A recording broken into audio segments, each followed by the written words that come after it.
Olá, ouvintes da Rádio Câmara em 105.5 FM e para você também que nos acompanha pela TV Câmara no canal 6.3 ou pelas nossas redes sociais, sejam muito bem-vindos em mais um Pod Câmara, o seu podcast aqui da Câmara Municipal de Manaus.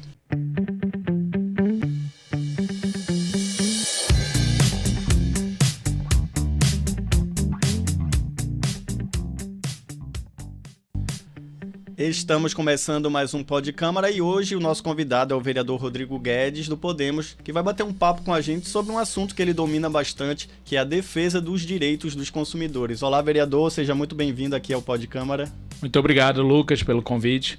Estamos à disposição. Vereador, antes de começar o nosso bate-papo, a gente vai acompanhar um VTzinho que foi produzido pela nossa repórter Édria Caroline, que explica um pouco sobre essa questão do direito dos consumidores. São frequentes as reclamações da população com relação a problemas com lojas de vestimentas, supermercados, bancos e serviços em geral. Por muitas vezes, os usuários não possuem conhecimento dos seus direitos e não sabem como solicitar ajuda de órgãos competentes e buscar leis que os favoreçam a conseguir solucionar os problemas.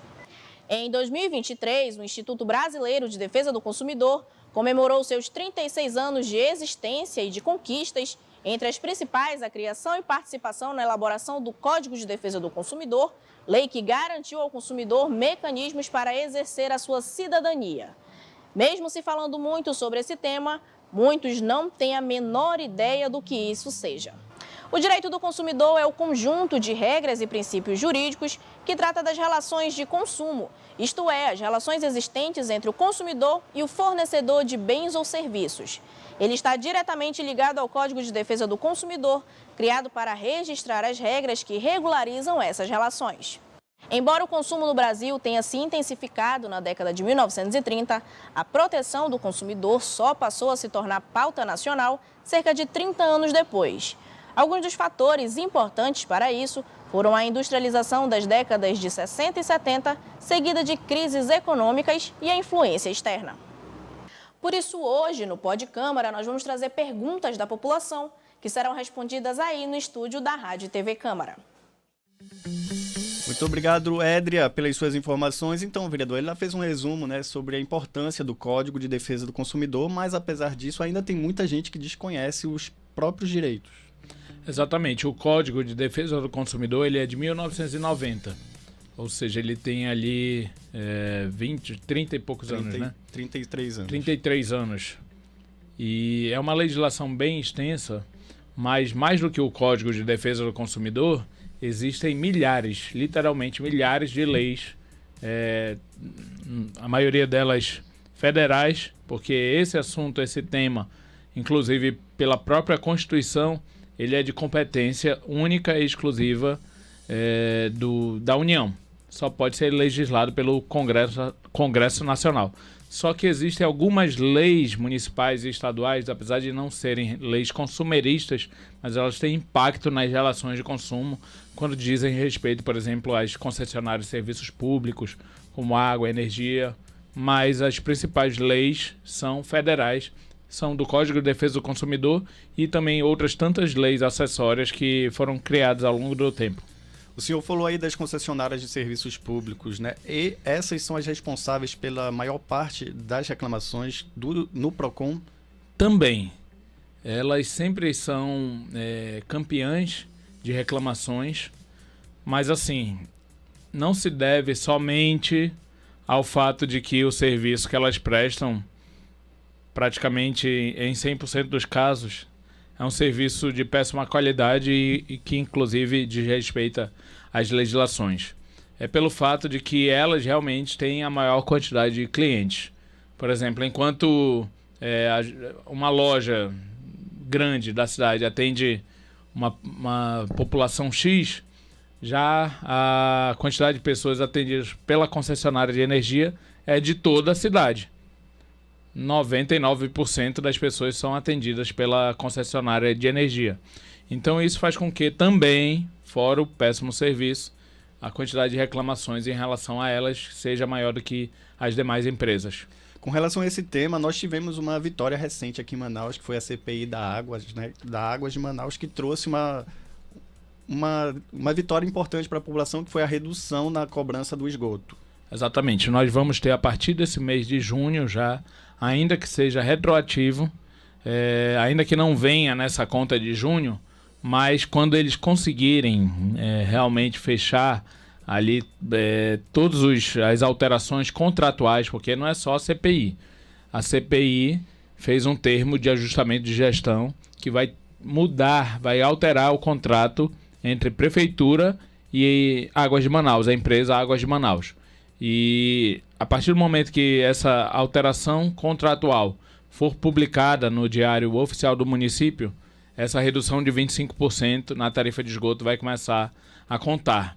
Mas já deixando claro que ela vai retroagir ao mês de junho. Ou seja, se a gente atrasar, infelizmente, um pouco mais e ela acontecer a publicação dessa alteração contratual em metade de julho, mais a redução da tarifa de esgoto retroage ao mês de junho, também dando um desconto maior, pegando o percentual que deveria ter sido descontado nesse mês de junho também.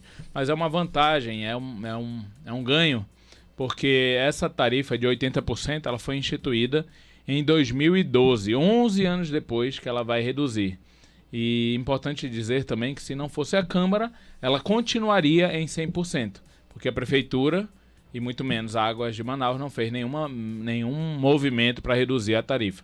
E aí 25% vezes 87 mil famílias que têm hoje o pagamento da tarifa de esgoto, a gente tem aí uma economia muito grande para a população.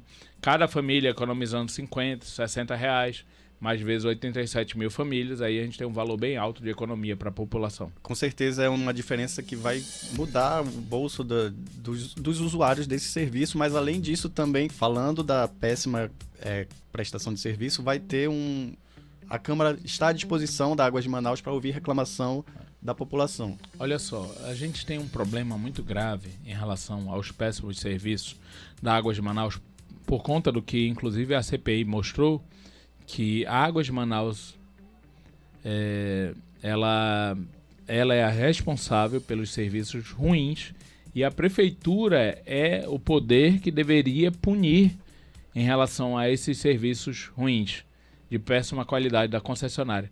Mas a Prefeitura, que é o poder concedente, é ao mesmo tempo o poder que tem sido leniente com a Águas de Manaus. Só que a omissão, ela, apesar de ser muito grave, aí que foi a nossa grande dificuldade na CPI, a omissão por si só de fiscalizar, de punir, ela é muito grave, mas aí você comprovar que há um crime, ele está sendo omisso porque está recebendo algum dinheiro e tudo mais, não é simples, não é fácil. Porque a gente não tinha nenhum elemento, apesar de que a gente tem suspeitas, mas nenhum elemento de que, olha, fulano de tal paga e fulano de tal recebe.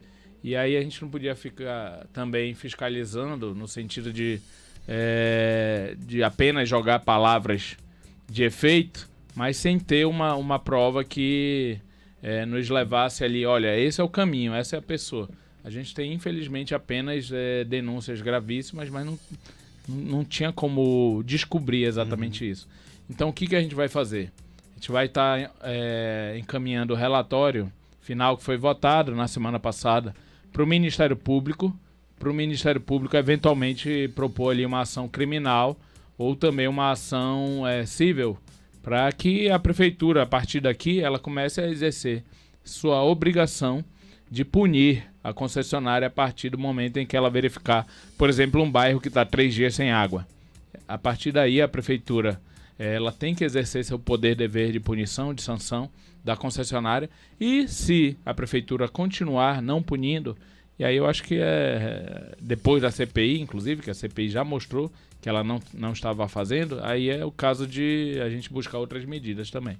Vereador, e além desse seu trabalho durante a CPI da Águas de Manaus, o senhor, nessa semana, utilizou a tribuna para fazer denúncias com relação aos planos de saúde aqui na capital, né? Como é que está essa situação? Olha, nós temos vários problemas em relação a planos de saúde. Eles não cumprem as resoluções da ANS, que é a Agência Nacional de Saúde, que tem a função de fiscalizar o serviço oferecido pelos planos de saúde E outras leis também, não são só as resoluções. São leis federais, estaduais, municipais, que os planos não têm cumprido. Como, por exemplo, a prestação dos serviços clínicos, médicos, terapêuticos e procedimentais também em relação a crianças com deficiência. E aí a gente tem vários casos também de crianças em alguns desses planos, mais especialmente o da Apvida, que vieram a óbito por conta do serviço oferecido.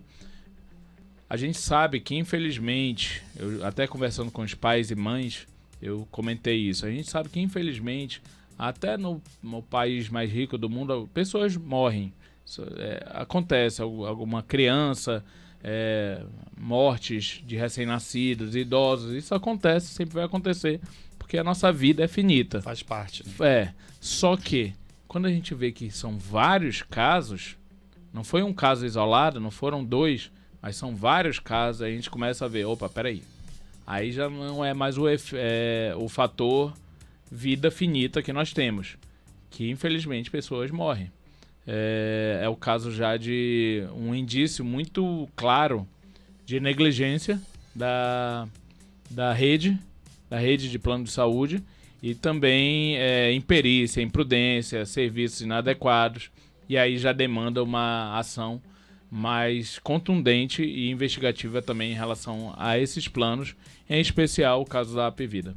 E o usuário que se sentir lesado, né, que se sentir que foi prejudicado pela essa má prestação desse serviço, como é que ele pode recorrer? Olha, primeiro deixando claro, o serviço de prestação de cobertura de plano de saúde é uma relação de consumo ali entre a empresa, a operadora do plano de saúde e o usuário, o cidadão que paga o plano de saúde. É uma relação de consumo.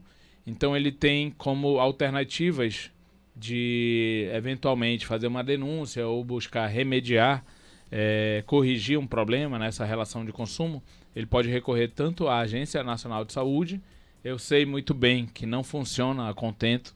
Muitas pessoas não têm a resposta adequada que gostariam de ter ou que deveriam ter, mas é um dos caminhos, a ANS, fazendo ali uma reclamação no site da ANS, às vezes eles respondem, muitas vezes, mas dali já pode gerar um procedimento administrativo sancionatório em relação ao plano de saúde, e o próprio PROCON também. PROCON, Defensoria Pública é muito buscada também, é muito utilizada nesses casos de o plano de saúde não atender às obrigações legais e às resoluções da ANS em relação aos procedimentos obrigatórios de realização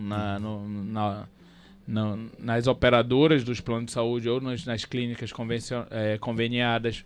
E, por fim, a pessoa tem a opção, essa é mais difícil, né, porque normalmente essas pessoas não têm condições financeiras, mas tem a opção de buscar a justiça via advogado também.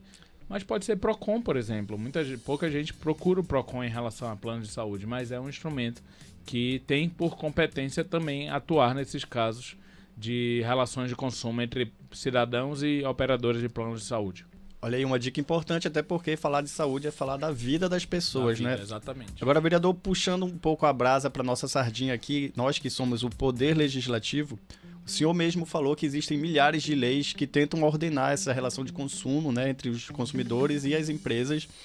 Mas como é que a população pode contribuir para que sejam criadas mais leis ou então fazer com que as leis que já existem sejam de fato efetivas? Vou dar um exemplo aqui muito claro de como isso a gente precisa realmente legislar com muita responsabilidade. Eu não costumo, Lucas, na verdade eu procuro não fazer de forma alguma nenhum projeto que tenha qualquer suspeita de inconstitucionalidade. Como eu disse no início dessa entrevista, essa matéria de direito do consumidor, defesa do consumidor, está ali no artigo 180 da Constituição Federal e também no artigo 5º. Ela é de competência da União.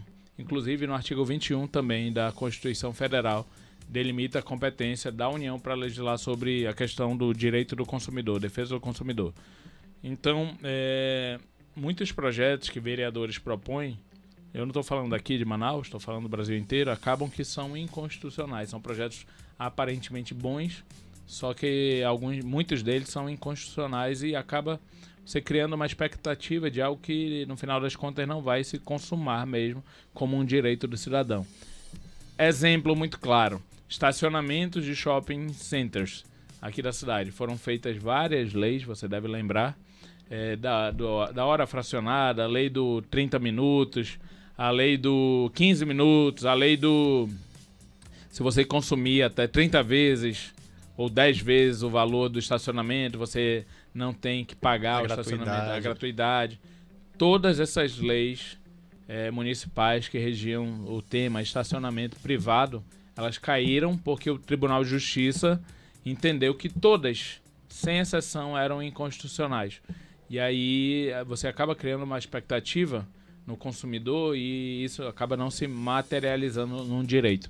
Então a gente tem que legislar, mas com muita responsabilidade, para também não entrar numa inconstitucionalidade e não ficar jogando para a torcida só para dizer que está tentando resolver o problema de alguém. Muito bem, vereador. Ou da população. Muito bem. E agora, aqui na Câmara Municipal de Manaus, a gente conta com a Comissão de Defesa dos Direitos do Consumidor e o Neto Pantoja conversou com o vereador Eduardo Assis, que é presidente da comissão, para falar um pouco sobre o funcionamento dela. Isso mesmo, e quem vai falar com a gente sobre esse trabalho da Comissão de Defesa do Consumidor aqui da Câmara Municipal é o vereador que é presidente da comissão, o vereador Eduardo Assis. Vereador, como é que tem funcionado esse trabalho da Comissão de Defesa do Consumidor? Você estava contando que é um trabalho que já vem desde fevereiro, desde quando o senhor assumiu a comissão, né? Como é que tem sido esse planejamento? Primeiramente, bom dia, boa tarde ou boa noite, dependendo do horário que você for nos assistir, pelos mais diversos meios de comunicação. No início do ano, assumimos a presidência da Comissão de Defesa do Consumidor e a minha missão, juntamente com toda a equipe de vereadores, é levar essa informação aos 4 cantos da cidade de Manaus. Então, nós fizemos um planejamento em que estamos levando a Comissão de Defesa para as escolas, para as comunidades, produzimos inúmeros materiais, tanto digitais como impressos, como a cartilha do jovem consumidor e a cartilha do consumidor, que a gente tem distribuído nos sinais, nos bairros, nas feiras da cidade de Manaus. Vereador, agora como é que funciona esse trabalho na prática? A comissão, ela recebe algum tipo de denúncia e vai em loco fiscalizar e aí em seguida é repassado para algum órgão competente? Como é que funciona esse trabalho na prática? Isso, exatamente. Nós firmamos parcerias com o PROCON estadual. O prefeito Davi Almeida também determinou a recriação do PROCON municipal, que também será um parceiro nosso. E tem chegado muitas denúncias através dos nossos meios de comunicação, Instagram, Facebook e o WhatsApp. E nós temos indo em loco, pessoalmente, fazer essas fiscalizações. Já fomos em inúmeros postos de gasolinas, supermercados e comércio da cidade de Manaus. Vereador, agora, para a gente finalizar, como é que a população pode denunciar? Como é que ela pode denunciar para a comissão para que essa fiscalização seja realizada? Isso mesmo. Vocês podem entrar em contato através das nossas redes sociais, pelo meu Instagram, Dr. Eduardo Assis, pelo nosso Facebook também, Dr. Eduardo Assis, e pelo nosso telefone 99101-7742, 99101-7742, e pode enviar sua denúncia que nós iremos, no local indicado, fazer essa fiscalização, acompanhando os órgãos de controle e fiscalização do Estado. Muito obrigado, Neto, pelas suas informações e parabéns ao vereador Eduardo Assis pelo seu trabalho à frente da Comissão de Defesa do Consumidor aqui da Câmara Municipal de Manaus. Então, vereador, é mais uma ferramenta importante na defesa desses direitos. Exatamente. Além das opções que eu tinha falado, né, do PROCON, da Defensoria, da ANS, tem também as comissões de defesa do consumidor da Câmara e da Assembleia. Sempre é importante, né? Eu acho que você não pode abrir mão do seu direito. Exatamente. A gente tem um costume que precisa ser combatido aqui no Brasil, e eu falo a sociedade brasileira, não vai dar nada, vou deixar para lá. Independente do valor, você tem que contestar, você tem que exigir mesmo que seu direito seja respeitado, porque um valor que pode parecer pequeno, até você pode pensar, vou gastar mais dinheiro para ir atrás disso do que o valor do bem que eu perdi ou do prejuízo que eu tive. Mas você vai deixando, as empresas vão acostumando a fazer errado. E aí, se você somar centenas, milhares de pessoas que tiveram um prejuízo pequeno, vezes a quantidade delas, né? Aí você vai ver que esse dinheiro deixou de estar no bolso da população para estar no bolso do empresário que está agindo de forma errada. E que já é o lado mais forte da relação de consumo. Já é o lado mais forte, já é você contestar seu direito, você exigir que ele seja resguardado, seja respeitado, já é muito difícil. Então, se você também não utilizar esses instrumentos de garantia de direitos, aí você também vai estar abrindo mão do que é seu e do que você não pode abrir mão mesmo. Vereador, falando nisso, a nossa equipe de reportagem perguntou de alguns consumidores sobre as dúvidas que eles têm sobre esse assunto, né, que é o direito do consumidor, para o senhor responder aqui pessoalmente para eles. Beleza. Comprei um produto e só quando cheguei em casa percebi que estava com defeito. Qual o procedimento? Olha só, se você comprou o produto numa loja física, ou seja, no shopping, na rua, num centro comercial, num bairro, você foi na loja e você comprou esse produto e ele não apresenta, vamos só estabelecer essas diferenças para que não reste nenhuma dúvida. No caso que ela fez a pergunta, o produto tem algum defeito, mesmo que você tenha visto somente em casa, você tem direito de troca, tá? Se for bem não durável, 30 dias, desculpa, tá? Bem não durável, 30 dias. Bem durável é até 90 dias. No caso de defeitos ou vícios ocultos em lojas físicas, tá? Você percebeu depois que, sei lá, a camisa tá rasgada, tá suja, alguma coisa assim. Não é porque você não viu lá na hora que você não vai ter direito de troca.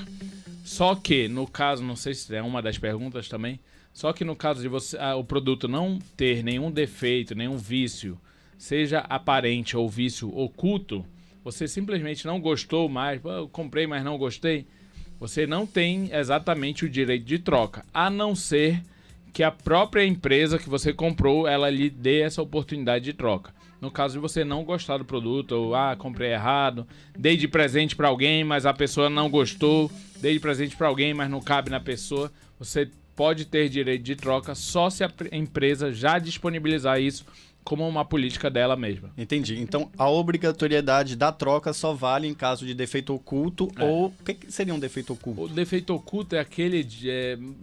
você compra um veículo, por exemplo. E aí você... Lógico, você não é um técnico, você não é um mecânico, não é? Você comprou, ele pode ser até de 0 quilômetros. Aí tudo bem, lá... Ou um notebook. Veículo ou notebook. Você não consegue ver. Você abre ele e não consegue ver que ele não está funcionando.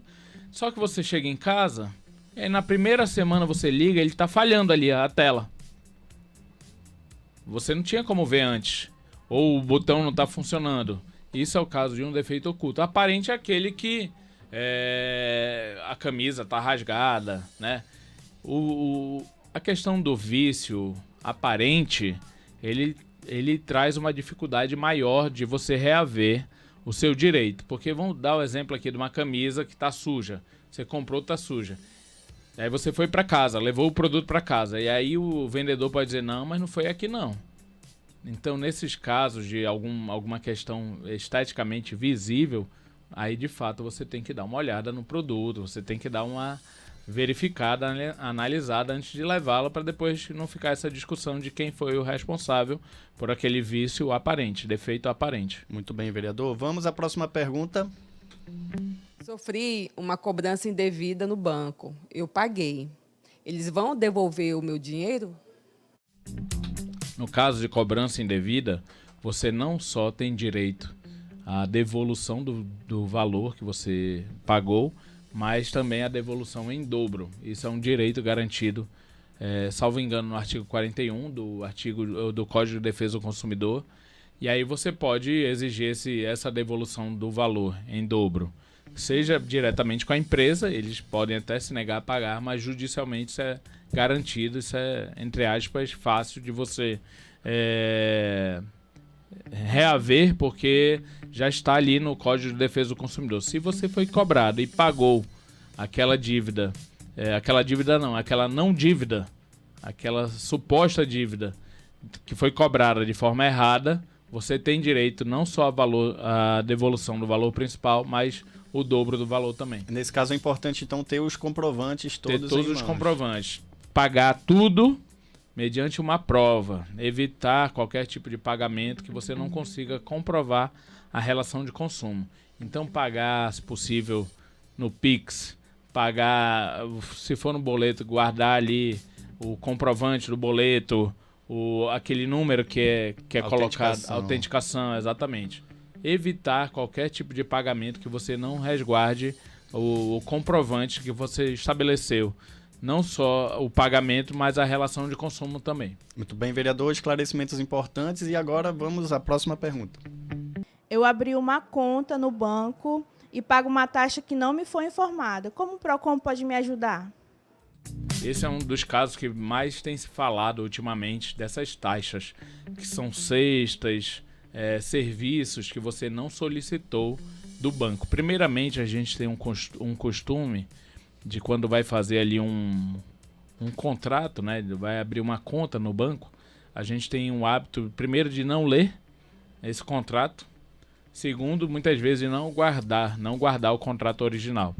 Então é importante, primeiro, por mais que seja difícil, ou você ler, ou procurar alguém ali, um advogado, se puder, né, se tiver como, para lhe auxiliar nesse contrato, porque muitas das coisas que os consumidores, infelizmente, eles acabam contraindo de dívidas, eles contraem porque está no contrato. E eles não leem o contrato. A maioria das pessoas não lê. Contrato de financiamento, por exemplo, nessas operadoras de crédito. Esse é o que mais tem. Quando você vê, você está pagando juros extremamente abusivos porque você simplesmente assinou. Então, no caso dela, você pode exigir a retirada dessas cobranças indevidas, que são taxas, serviços que você simplesmente não solicitou, e também pode, além de exigir a retirada imediata dessas taxas, como cesta básica, por exemplo, de serviços, você pode também entrar com uma ação judicial para pedir a devolução do valor que você já pagou, corrigido com juros e correção monetária, e também indenização por danos por conta dessa cobrança indevida. Tem muita gente fazendo isso e quase todas elas têm ganhado judicialmente. É fácil de ganhar. É uma ação, ela é uma das que mais tem resultados positivos para as pretensões do litigante, no caso, né? Então ela é uma ação que muita gente tem feito e tem resultado de forma positiva. Muito bem, vereador. Vamos para a nossa próxima pergunta, Mauri.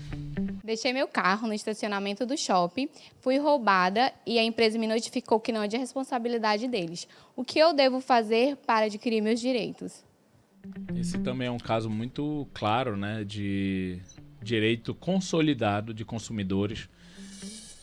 Todo lugar que você vai, Lucas, uma empresa, ela falou do shopping, mas um restaurante, por exemplo, que tenha estacionamento, supermercado, o shopping center, o centro comercial, aquele estacionamento, ele faz parte do serviço oferecido pelo centro comercial ou pela empresa. Porque ele é um atrativo para o consumidor. Uhum. Um restaurante que tem ali um estacionamento, por exemplo, aquilo faz parte do que você está consumindo. Lucas, quando você consome, você não está comendo num restaurante. Eu falo isso só para explicar o que envolve uma relação de consumo. Quando você vai num restaurante, por exemplo, você não está consumindo só a comida. A comida. Não. Lógico, ali é o principal, a comida, a bebida. Mas você está consumindo o ambiente, o ar-condicionado. Tudo faz parte da relação de consumo. Né? A segurança, que você não quer ser assaltado, nem ter seu carro roubado lá no estacionamento. Então, o STJ, numa jurisprudência, já consolidou em um tema, inclusive, ou seja, já é uma súmula do STJ garantido o direito de que os centros comerciais ou estabelecimentos comerciais privados são responsáveis pelos seus estacionamentos, devendo ressarcir o consumidor ressarcir o consumidor de eventuais danos, furtos, roubos e também não só ressarcir do ponto de vista financeiro, mas moral também. Então, quanto a esse caso, mesmo que o estabelecimento coloque lá uma placa dizendo, olha, nós não nos responsabilizamos pelos danos causados ao seu veículo, aquilo não tem valor jurídico legal nenhum. Vereador, eles são responsáveis, sim. E nesse caso, o que é preciso ter em mãos para fazer essa denúncia? Você pode buscar também o PROCON, também a Defensoria ou diretamente a Justiça por meio de advogado. E um boletim de ocorrência é necessário também? O boletim de ocorrência é importante, mas não é um pré-requisito necessário para essa ação judicial. Você precisa ter a prova de que você estava ali também.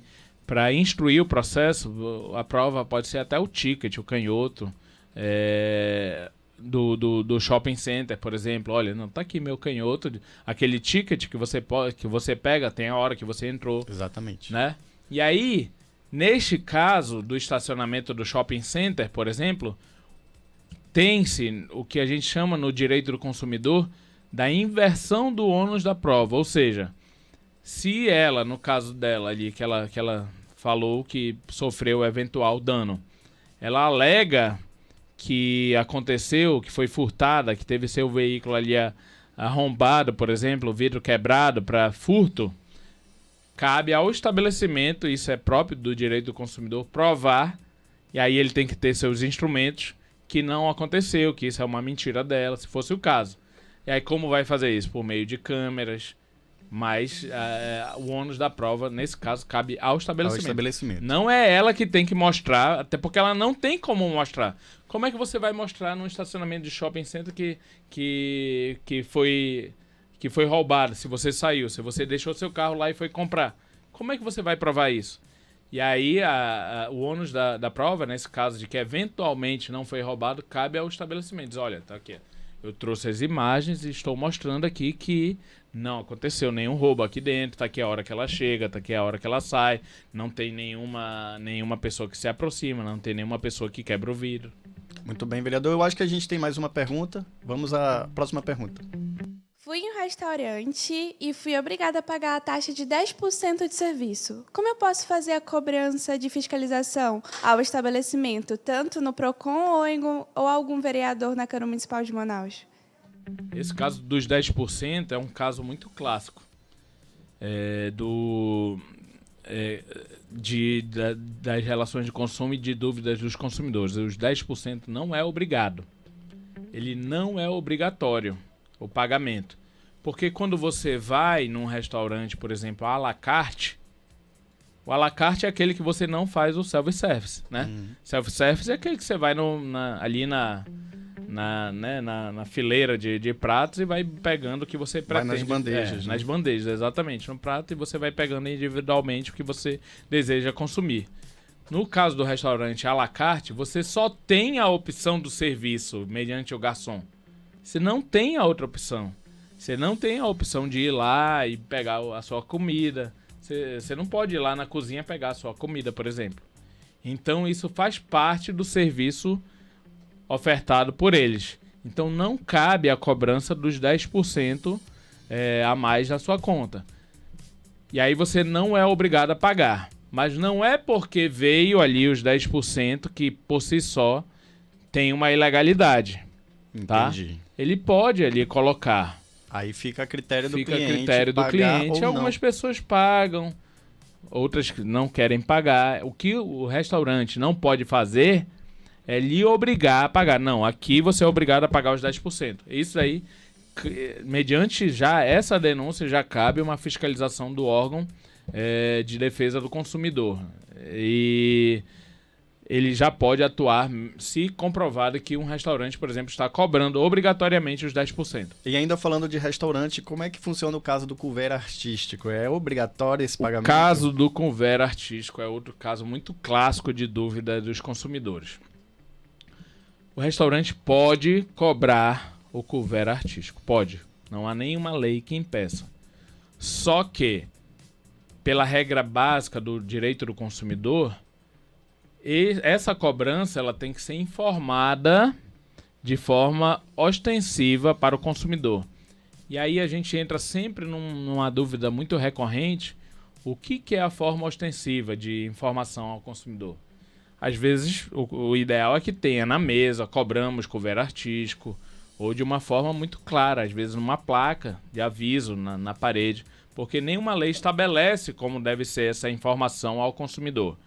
Mas, deixando claro, não é por si só uma cobrança ilegal. Você só não pode ser surpreendido na hora do pagamento da conta com o valor do couvert artístico e sem nenhum tipo de informação anterior ao seu consumo. Aí tem que ter na placa, na frente do restaurante, cobramos couvert artístico, tantos reais, 10 reais, por exemplo. Ou na mesa, ou no cardápio, mas no cardápio de forma ostensiva, não ali numa letra pequena tem no que final. Estar bem evidente essa informação. Evidente, só que por si só não é uma ilegalidade. Porque assim, a gente pretende também, Lucas, que as relações de consumo elas não sejam amarradas. O restaurante pode querer oferecer uma música e ninguém é obrigado a ir naquele restaurante também. O que o restaurante não pode fazer é lhe enganar de que está oferecendo aquela música como um atrativo ao seu consumo naquele restaurante e depois vir de forma surpresa ali que você tem que pagar por aquilo que você imaginava ser um atrativo. E serve até para valorizar o artista que está ali trabalhando, né? Valorizar o artista, O restaurante tem duas formas. Tem restaurante, você sabe disso, que oferece aquilo como um plus a mais para atrair o consumidor, para fazer com que o consumidor se sinta, pô, gostei daqui, ter uma música ao vivo, um violãozinho, alguma coisa assim. Mas ele pode também fazer com que aquilo conste na conta como o famoso couvert artístico, desde que ele informe o consumidor de forma clara, não de forma oculta. Muito bem, vereador. A gente tem mais uma pergunta, Mauri. Enganado pela propaganda do produto. Como eu posso proceder? Eu acho que é o caso muito claro da publicidade enganosa, né? Que é a famosa propaganda enganosa. Deixando muito claro que você pode, de acordo com a propaganda que for feita daquele produto, você pode exigir que seja cumprida a oferta. Existe uma máxima no direito do consumidor, que isso daí qualquer operador do direito que trabalha com o direito do consumidor sabe, que é a oferta vincula o proponente, tá? Então, assim, se você viu ali no folder, qualquer tipo de propaganda, no cartaz, na placa, alguma coisa, você pode exigir que aquilo seja cumprido. Só que é interessante também você ter a prova, o print, uma foto, porque muitas vezes você chega e diz, não, mas na propaganda de vocês diz isso. E aí a pessoa diz lá no estabelecimento, não, diz aquilo, não diz isso. Nunca dissemos isso. É bom você mostrar, não, tá aqui, ó. Tá aqui, eu vou buscar agora. Ou você me vende por esse valor, como você anunciou, ou eu vou denunciar você pro Procon. A gente, na época que eu estava no Procon, fez várias autuações, várias aplicações de multas por propagandas, publicidades enganosas. Foram mais de 50 autuações. Deve ter chegado a mais de 100 por publicidade enganosa. Só que o importante é você ter a prova. O legal de você trabalhar com direito, depois de um tempo você fica quase que, entre aspas, um bom psicopata, sabe? Porque você vai guardando tudo. Entendi. Né? Porque muito dos direitos a gente perde por não ter a prova. Você não guarda o comprovante, não guarda aquela notinha. Posto de gasolina é o caso mais clássico. Meu carro deu problema depois que eu abasteci. Mas como é que você vai comprovar que você abasteceu ali? É interessante você pedir a nota fiscal. E realmente ninguém pede a nota fiscal em posto de gasolina. Eu garanto tranquilamente que, sei lá, 95% da população, no mínimo, não pede a nota fiscal. Se der algum problema, você não tem nem como comprovar que você consumiu o combustível, que você comprou o combustível naquele posto de combustível, daquele posto de gasolina. E aí você vai dizer, não, bora buscar nas imagens do posto. E aí o posto vai dizer, não, aquilo ali nem tá gravando. Essa câmera nem tá funcionando e tal. Você não tem como provar que é verdade. Ele já sumiu com as imagens, enfim. Agora, vereador, falando um pouco de combustível, é um tema bastante sensível, né, para as relações de consumo, principalmente aqui na nossa cidade de Manaus, que a gente acaba ficando sem alternativa, já que os postos cobram praticamente o mesmo preço para os combustíveis, né, tanto a gasolina quanto o etanol.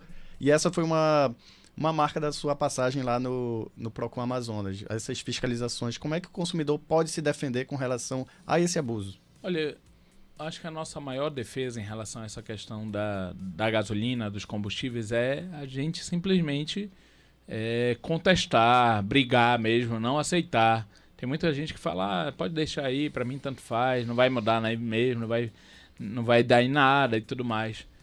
Eu falo isso porque esse problema da gasolina, primeiro, é um problema que absolutamente nunca vai acabar, porque a gasolina nunca vai estacionar num valor. Às vezes vai baixar, vai aumentar na refinaria, vai baixar e vai aumentar no mundo inteiro. Então vai ser uma guerra eterna. E aí o que os estabelecimentos, no caso os postos e distribuidoras, puderem fazer para maximizar seus lucros, eles vão fazer. Porque nesse caso, como em outros também, não há uma obrigatoriedade legal de uma equiparação de redução, por exemplo. Vou dar um exemplo aqui muito clássico, muito claro. Petrobras baixou 20 centavos na refinaria.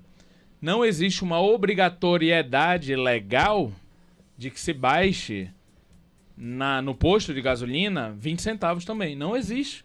Só que a mesma lei que deixa muito claro que não existe essa obrigatoriedade legal, ela também deixa claro que não cabe ao posto não repassar nada. Só que você achar exatamente o que é justo, que é a grande dificuldade.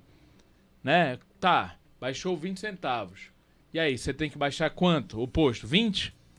15? 25? Sempre vai estar naquela... É um cálculo difícil de Porque não é um cálculo exato. Exato. Não é um cálculo exato.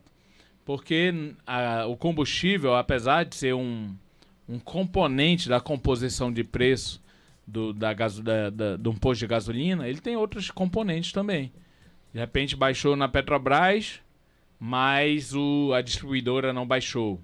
De repente baixou na Petrobras, mas aumentou o imposto. O ICMS. Baixou na Petrobras, mas aumentou teve uma convenção, dissídio coletivo dos frentistas e aumentou o salário. Então a composição de preços não é algo tão simples como muitas pessoas pensam. O que a gente não pode fazer, que eu sempre costumo dizer, é simplesmente se calar em aceitar que eles não repassem nenhuma redução ou que eles aumentem muito mais do que o aumento que foi feito na refinaria. Como a gente já viu vários casos, às vezes a refinaria aumentava 50 centavos e na bomba os postos aumentavam R$1. Isso que a gente não pode aceitar. Isso é muito claro um caso de abusividade na relação de consumo, de preço abusivo. Apesar de que não existe nenhuma lei que diz o quanto que a partir de quanto que se torna uma abusividade. É uma interpretação de caso a caso que juízes ou que operadores do direito dão. Vereador, o Pod Câmara agradece a sua presença aqui no programa de hoje. Infelizmente esse tema é muito extenso e as pessoas que tiverem dúvidas e quiserem entrar em contato com o senhor, como é que elas podem fazer? Pode ser pelas redes sociais.